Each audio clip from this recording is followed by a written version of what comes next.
Welcome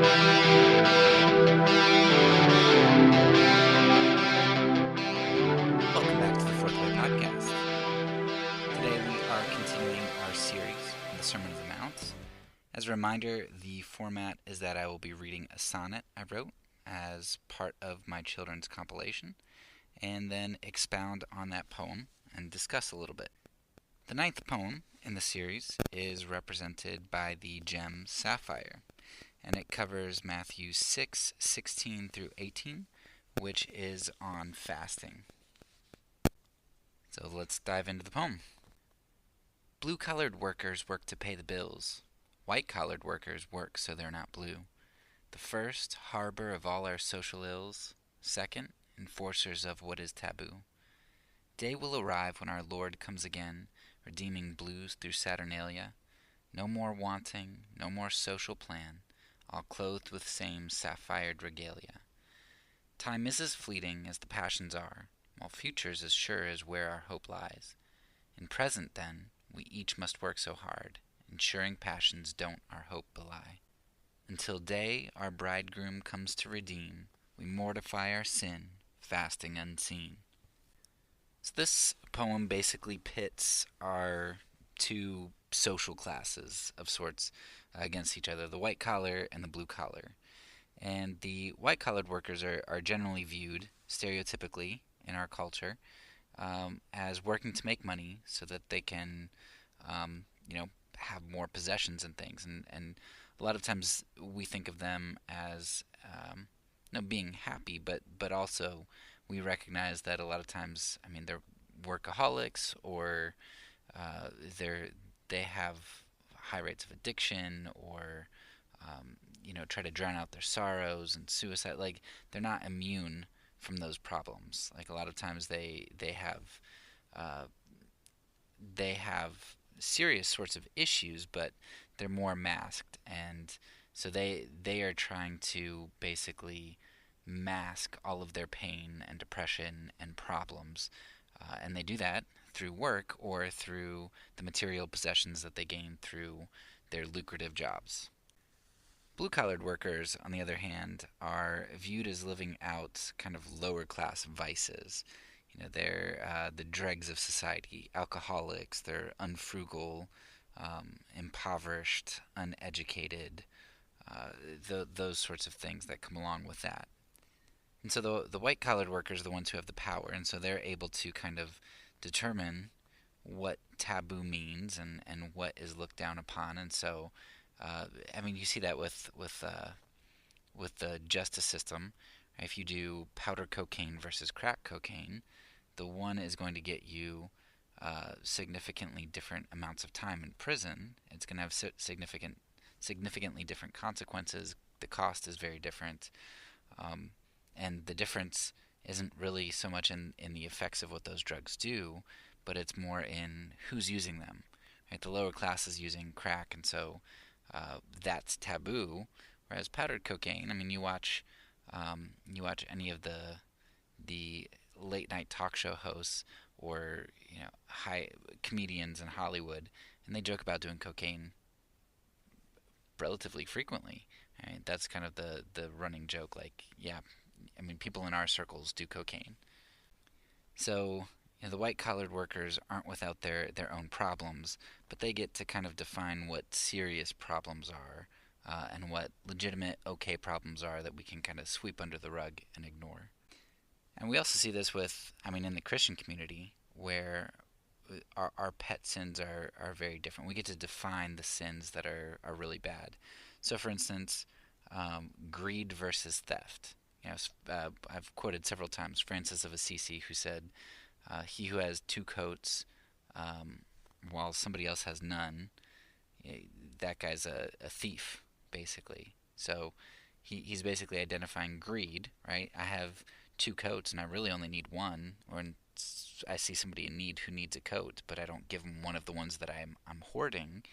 I'm a thief, essentially. Greed is theft. But we don't think greed is bad in our culture, or at least we redefine greed, right? Greed is somebody who has more money than me. I can't be greedy because I don't have as much money as other people. So in the first stanza here, I'm kind of setting up this contrast. In the second stanza, I talk about how when Christ returns, he's not only going to redeem us from the blues, right, which here means like the blues of depression and sin, but he will also redeem the blues, right? If you recognize from the first stanza, blue-collared workers, right? So when Jesus Christ comes, he's going to free us from depression, the blues, which is maybe more associated with the white-collared workers, but he's also going to redeem the blues, which blue-collared workers are the lowly.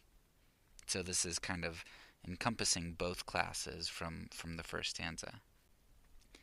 And I use this concept of Saturnalia because it was actually a really beautiful Roman festival to the god Saturn, for as much as an idolatrous pagan festival could be. I'm sure there were atrocious things that went on there, but at least some of the concepts that were incorporated at the core of it was fantastic. So in this feast of Saturnalia, you would have the social classes reversed. So slaves would actually take the place of their masters, and their masters would serve them, and the slaves could kind of demean their masters and say bad things about them to their face. So it was this complete role reversal where the lowly were elevated. The bad part about it was just an exchange of kind of hierarchical structure. So they still made another class, the lower class, for that day. But that is a beautiful concept of the lowly kind of being lifted up, redeemed, sort of. And Saturnalia, according to a lot of people, is the festival that was later co-opted as Christmas by Christians. And I know that some people kind of take issue with that, and I don't know. I go back and forth on it. I feel like Christianity subsumes culture. If you go back to the Bonhoeffer episodes, I think the subsumation of culture is a good thing, and you can always ask the question, are we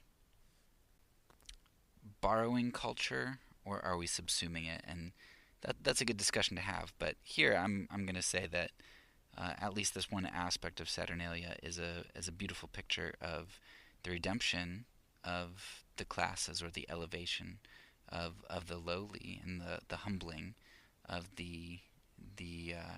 those who kind of put themselves above other people.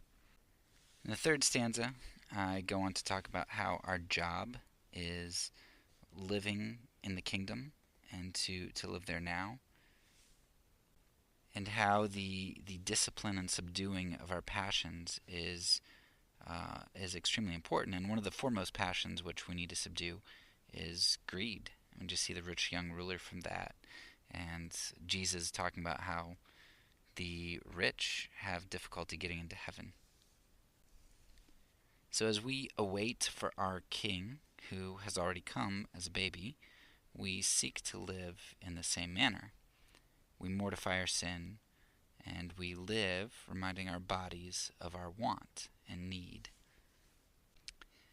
Through fasting, we remember our lowly status, our human needs, our dependency. We also are able to identify with to identify with the hungry, as we experience hunger pains, which in the United States most of us would never have to experience if we didn't want to. So fasting is a way to experience other, to remind ourselves of humility, to forego or to quell our desires, right? Because we have this tendency towards greed and gluttony, which greed is essentially just gluttony of material things. And so fasting is a beautiful way to kind of incorporate a lot of these ideas here that we're talking about. There's a lot that I think can be put into that. So I know that it's a small part in Jesus' Sermon on the Mount, and I've definitely taken some liberties in kind of bringing in other biblical concepts into it. But I think it's a jam-packed idea, and it's an important thing that a lot of Christians don't do. We don't fast, and we don't fast with any frequency. So hopefully that opened up the issue of fasting and makes a good discussion. So that's all for now. So peace, because I'm a pacifist. When I say it, I mean it.